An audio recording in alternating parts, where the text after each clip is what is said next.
Welcome Neuro Ninjas to today's wellbeing workout. Our focus is supporting you to become the asset in your life. Your body, brain and mind are your most precious possessions. Your health is your greatest wealth.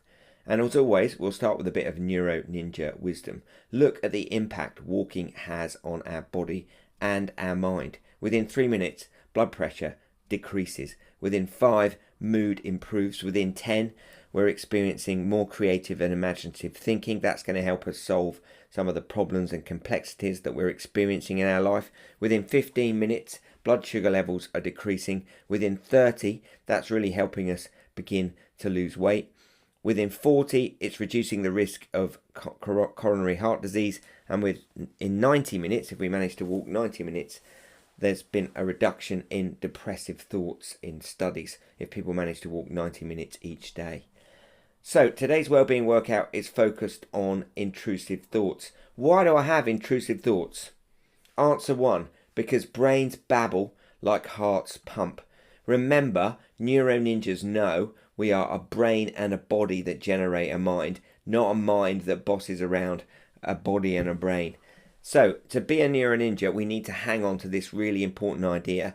Our brain and body together generate our mind like a projector produces an image. The brain circuits we use the most flavour our thinking the most, and brains engage a little bit with facts but are much more interested in opinions and beliefs, and they generate those on an ongoing basis as a result of our experiences right now and our experiences in the past. Effectively, our mind is babbling away to itself the entire time. So why do I have intrusive thoughts? Answer 2, because the DMN, the default mode network, isn't being managed properly. So our brains are going to babble away. Networks and circuits connect across the brain, and one of the first networks to establish itself in a human brain is a really interesting network. It's called the default mode network, and in this image you can see functional magnetic resonance images from a brain. Now what happens in an fMRI scan is we're looking at the movement of blood around the brain. Blood is full, red blood cells particularly, of hemoglobin, tiny little magnets effectively, because there's a little bit of iron in each hemoglobin molecule. So if you can measure the movement of red blood cells across the brain, that's a good proxy for which areas of the brain are active and working hard. And you can see here in the default mode network different areas of the brain, the visual circuits at the back of the brain, but also areas of the prefrontal cortex and other areas of the neocortex up here are being used at the same time. And what's going on is that is the brain's problem-solving network. It's called the default mode network because it comes on by default. When neuroscientists were studying people in the brain scanner, they begun to realize, although they just needed to ask people or actually understand their own experience, they begun to realize that what was going on was between the trials. So they were looking at pictures, the participants in the functional magnetic resonance image scanner, they were looking at pictures, but they begun to realize that between the trial the brain was as busy, and what had happened was the default mode network had come on. We now know that that default mode network is actually the mind-wandering network. What is the mind-wandering network doing? It is trying to solve problems. If we can manage our mind-wandering network well, it's going to reduce low mood. It's going to improve our imagination and creativity. It's going to help us manage our worry, and it's going to build resilience. If you shine your phone at this QR code, it will take you to a video that gives you a bit more information about the mind-wandering network. It's Rock 5 on the 12 Rocks of Wellbeing. And we're going to daydream and mind wander every day. Between 20 and 40% each day of our mind's experience may be daydreaming or mind wandering. It can be a positive and it can be a negative experience. It's effectively the brain resonating to what's going on around us. It's a diverse set of networks, and it's one of the earliest networks to establish itself across the brain. You can see a default mode network firing in an 18-month-old, if you can get that 18-month-old to remain still enough in a brain scanner. And mind wandering is punctuated by time traveling in our heads. We're traveling back in time to reanalyze events that have happened, or traveling forward in time to imagine events. And there are different flavors of thinking in the mind wandering network which can generate those intrusive thoughts. Mind wandering seems to have evolved by the brain to manage complex social situations. So the brain is using free cognitive time when we're not focused on stuff, when we're not having goals and we're trying to achieve stuff. It's using that free bandwidth when we're not doing anything to begin to process particularly social problems. And it was incredibly important for our ancestors living in groups of 150 other hominids to manage those social responses, to analyze exchanges with other members of the tribe in order to make sure that we were connecting well with those other members of the tribe. So the mind wandering network has got three flavors of thinking. It's got pessimistic thinking.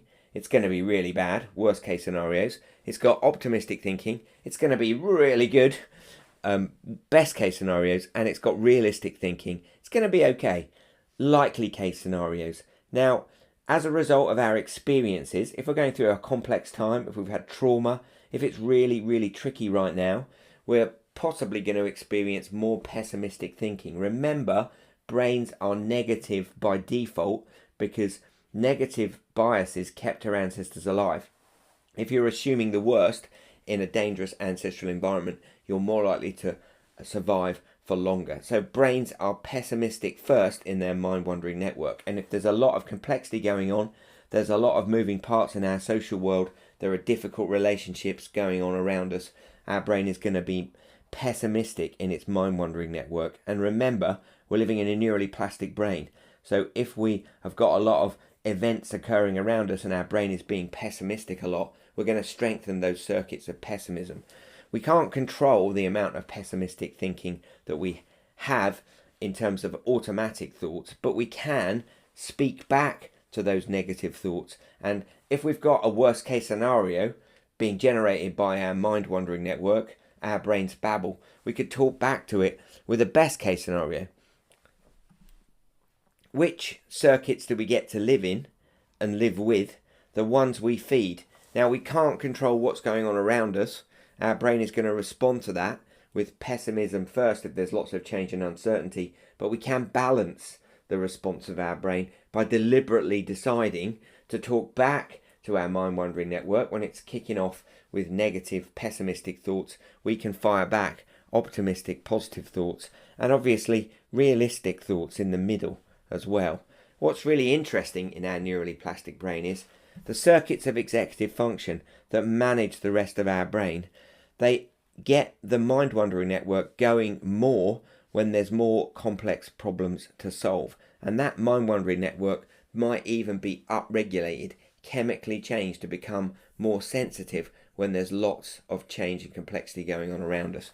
So how can we improve our mind-wandering experience? How can we manage those intrusive thoughts? Whenever we're trying to develop ourselves, we introduce Neuro Ninjas to a net, a thread, and a daily life experiment. So to help you manage your mind wandering well, we can coach you to do that. First of all, we will explore with you the default mode network and explain how it works. We'll look at the output of your default mode network, your mind wandering network. Now, we'll monitor its flavoring.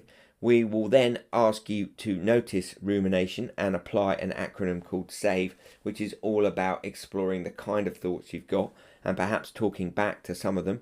To set up your mind-wandering network to solve problems, you can set it problems by writing down in journaling activities questions and the problems that you want it to solve. You need to make positive space for mind-wandering each day, perhaps go for a walk, etc.